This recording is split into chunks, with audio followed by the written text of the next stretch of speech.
I am from 04A001 and this video is made in order to fulfill the assignment of English public speaking class. So here we go. Have you ever experienced this?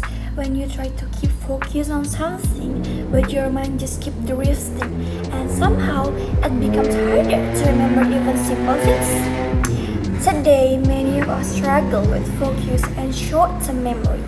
And neuroscience suggests that our brain is slowly adapting to fast and fragmented information. In a world like this, I believe something as simple as readings becomes urgent than ever. Today, we are going to talk about how reading affects our brain and how it can reshape our daily habits. First, let's talk about how reading affects our brain.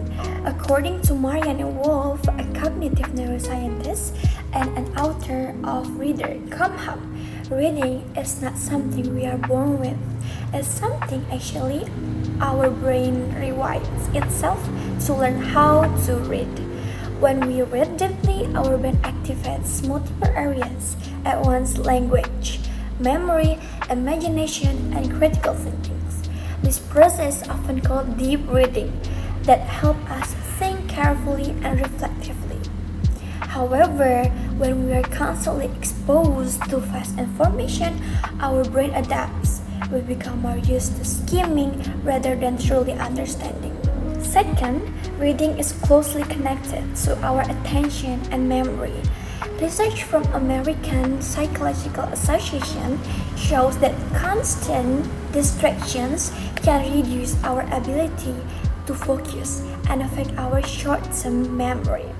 On the other hand, reading trains us to slow down and stay focused for a longer period of time.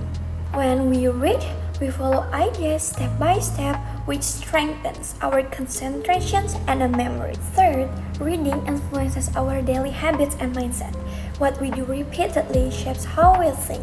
If we are used to consuming fast and short information, we may become impatient and easily distracted. But when we build habit of reading even just a few minutes a day, we train ourselves to be more focused, more reflective, and more mindful. And in my opinion, this issue today is not because we cannot read, but we are actually slowly losing the habit of reading deeply. And this matters because the way we process information will shape how we think, how we learn, and how we make decisions. And guess, you know what?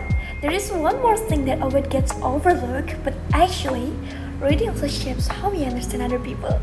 When we read, especially stories, narrative, we're not just experiencing or processing the words, but also we're experiencing the different perspective, emotion, and situations.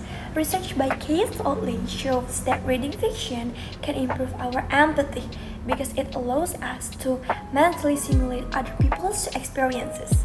So in a way, reading does not only train how we think, but also how we feel and how we relate to the others. And in our daily life, this matters more than we realize in how we communicate, how we respond to other people, and how we understand different point of view. So what can we do? We can start small.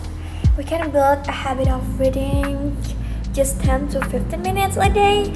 We can also be more intentional with what we become and give ourselves time to focus without distractions. Because reading is not just about gaining information, it's about training our brain. So let's think about it again. If something as simple as reading can improve our focus, strengthen our memory, and shape the way we think, then maybe it's not just a habit, but a necessity. So let's start small together, let's read more, and take back our control of attention. Because when we choose to read, we are choosing to shape our mind and of course our future. So maybe it doesn't need to be a big thing. We can start with a small habit like read 10 to 15 minutes a day, or you can just read a few pages or read any article. And in the end, what we just do every day quietly shapes who we become one day. That's all from me. Thank you for listening.